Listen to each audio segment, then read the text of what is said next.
here you have a nice curved Miami style kind of building.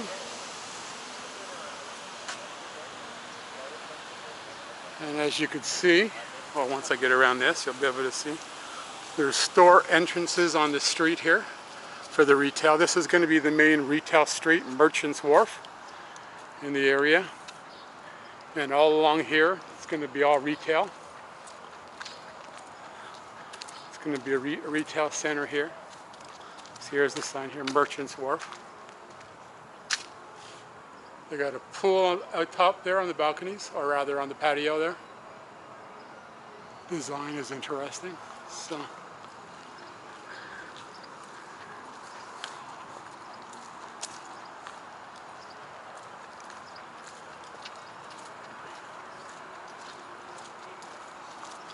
hopefully there'll be some nice stores or restaurants or something to bring people out to the area. And the tall building across the street will also be lined with retail. So this is basically going to be the major retail strip in the area.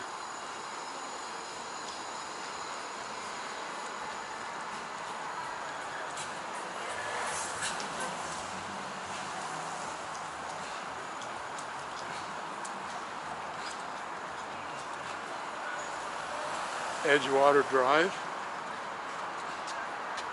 I'm not a fan of the color gray, so I find this rather oppressive. I like the building, I just don't like the color of the brick.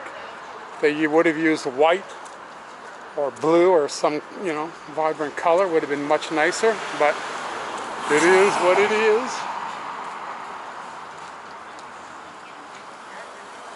And here's a cool feature.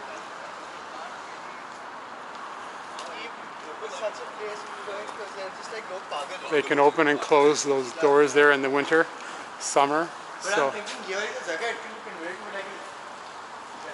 well, let's walk on the other side. I'll show you the water channel.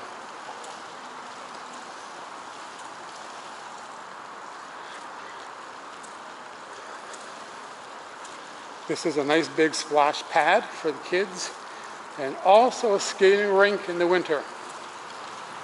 And not a lot of people skate here, so if you're not a good skater, you need some place to practice. This is the place to go. Okay, why is the water feature turned off? This is a water channel right here. And normally it's turned on. But as I can see, they have waterfalls over there. And they are turned off, which is too bad because it's a cool thing to see when it is turned on. They also they have screens there that the water runs down, kind of like a waterfall.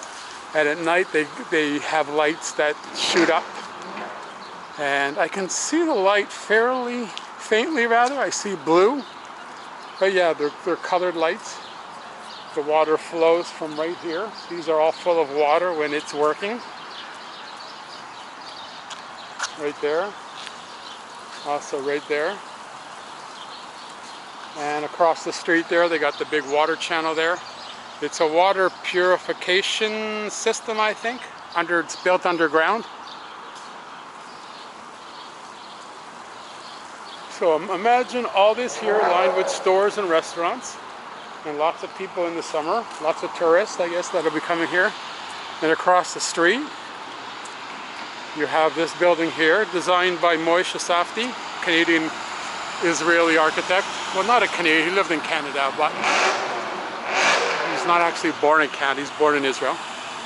And I think now he lives in the United States. So this here is going to be retail. Then along here you got, I think office towers are going to go in along Queens Quay. And then behind them are going to be condos. And all the condos are going to have retail facing the main street. So all along the waterfront, they're going to be lined with stores and restaurants. And then all along Queens Quay here, they will be lined with stores and restaurants. So it could be a really cool area once it's all done, I'm hoping. I know that some of the condo towers that are being built, like Aqualuna, they are high-end condos. They're basically $1 million condos. So the design looks really cool too. So this is going to be an upscale neighborhood. It's not, you know, basic budget condos. These are luxury, as they say here, luxury by the lake. That's what it's going to be. High-end condos. And across the street here, all buildings too, all condos and office towers are going to be along here. As a matter of fact, Google has bought some land up here.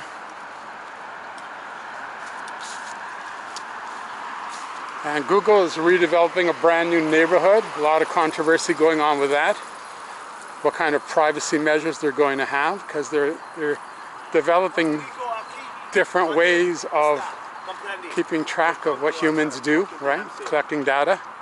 And there's a lot of people that are very worried. So basically, you have this whole area, all brand new areas along the waterfront that are going to be completely filled in with new condos and office buildings. Bayside, Toronto. Redefining life on the water's edge. As you can see, they've already started the condos here. So it won't be long before we have all brand new buildings all along the waterfront.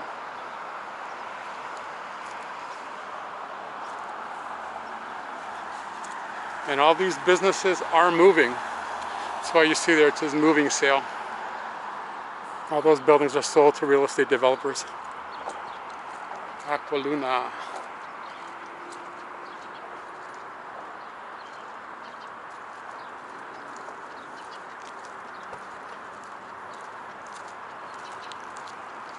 And as I said before, all the waterfront is going to have public access. So it's basically going to be a promenade, or I guess you'd call it parkland, public squares. We're going to build some new parks. As a matter of fact, they're building a new park right now. This side where we were looking at those developments there. Yeah, right beside that gray building there, there's a park going in that they're building. Aiken Place, I think it's called. Here's basically what it's going to look like. Very curvy balconies. And no flat tops. They're all going to be cascading, kind of like mountains, if I remember correctly from the drawings that I've seen. So all this area, all brand new. New streets, completely brand new infrastructure, new promenades, new trees, everything's going to change. And right across the street there we have Sidewalk Labs, and that's owned by Google.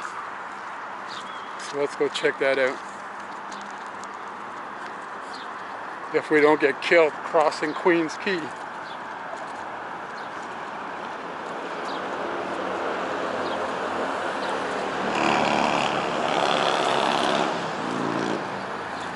Okay, we're at Small Street.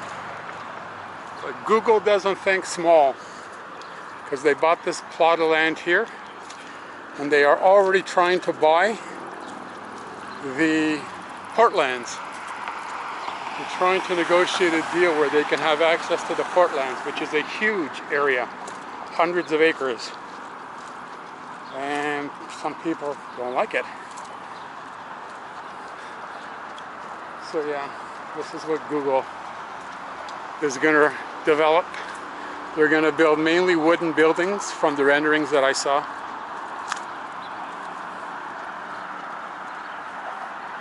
This is open to the public, I believe. You can go in and you can look at some of the plans that Google has for this part of the waterfront. Here is their information center. As you can see, they have information written all over the board there. So that's basically the end of the East Bayfront, which is the downtown part of the waterfront.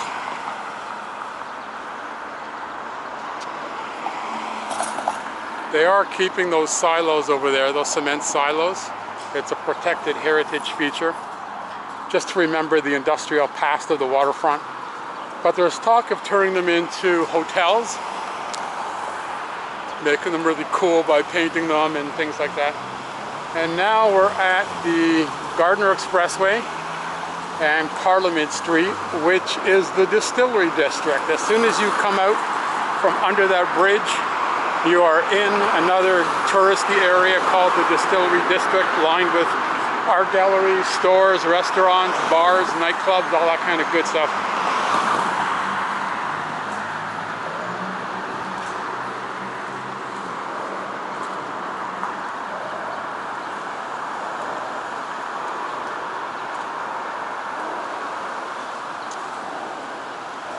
For a while there was talk that they were thinking of tearing down the Gardiner Expressway, but the City Council had a vote, and all the downtown councillors voted to tear it down, and all the suburban councillors voted to keep it up, and the suburban councillors outnumber the downtown councillors, so it is staying, and they are spending, it's going to cost $1 billion to fix it up.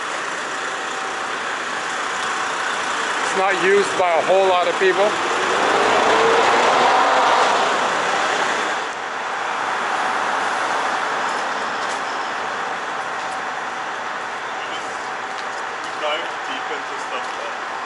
All new buildings are going in here too, condos of course. And then right there you have the Distillery District.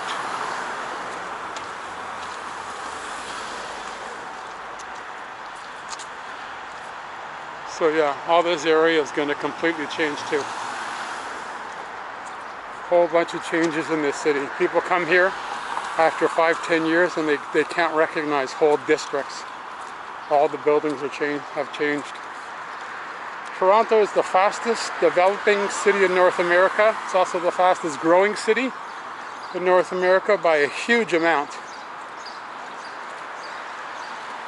The other cities aren't even close. I think New York City is gaining 5, 6, 7,000 people every year. Toronto is gaining, I think it was 127,000 people.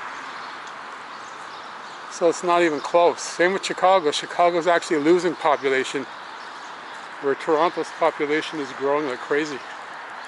For some reason, who knows? Well, immigration. A lot of people come here from around the world. Especially after Donald Trump winning, a lot of people find it much harder to get into the United States, so they are coming to Toronto instead.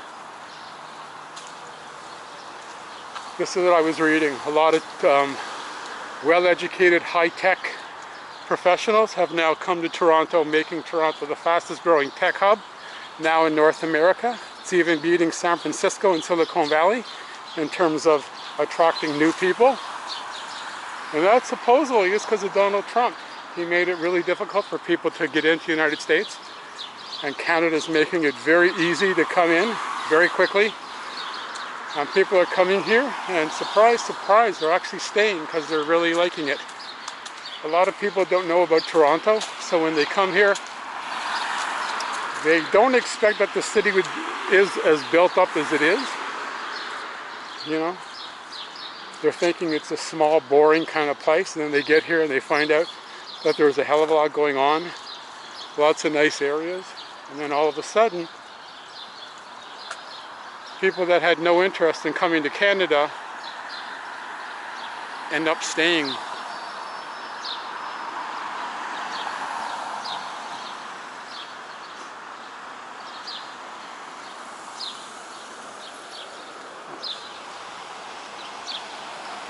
So that right there is the Distillery District. I actually have a video on that, so I don't need to take a tour there.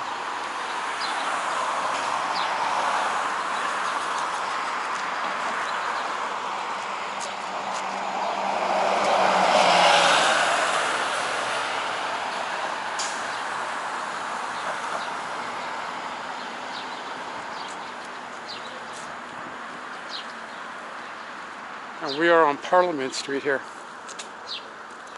If you keep going straight up here, you get to Regent Park. Corktown, then Regent Park. And then after Regent Park, what's next? St. Jamestown.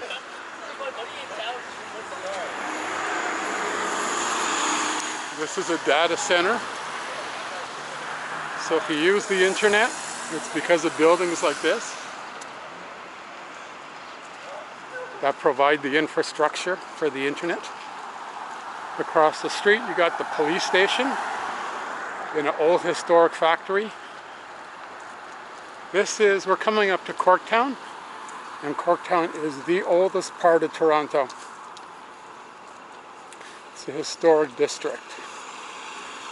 Now it's not really a tourist district, there's nothing all that outstanding about it. It's old, but most of the buildings are pretty unremarkable, because Toronto back in the old days was kind of a hick town. It was a working class industrial city, so you're not going to see spectacular buildings and huge mansions and the kind of buildings that people love.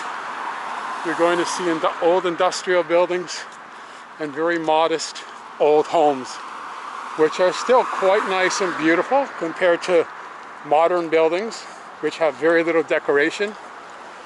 The older buildings, even though they were built for working class, families, people working in factories and stuff, they were actually quite nice. The quality of the materials are really good too. They use brick. So it's funny how working class and poor people lived, and the quality of the buildings is actually much better than how wealthier people live today in these glass condos, which, well, that's not a condo, that's an office tower. But a lot of the condos are just glass towers that have no decoration, no design, no character, no charm, just gray glass boxes. And I am not a fan of gray spandrel or glass boxes. I need some design, some color, some texture, some contrast. Although that's not a bad building, it's not just a square. It's actually got some kind of design and contrasting colors and contrasting features. And it's got retail on the bottom, so that makes a big difference.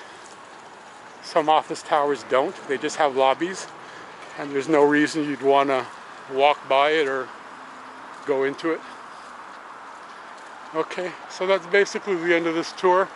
You've seen the waterfront, you've seen a bit of the city core, and look at this really nice building. This is the Opera Center, Canadian Opera Company Training Center. And then over there you got a nice theater there, Canadian Theatre Center. This is the end of the tour.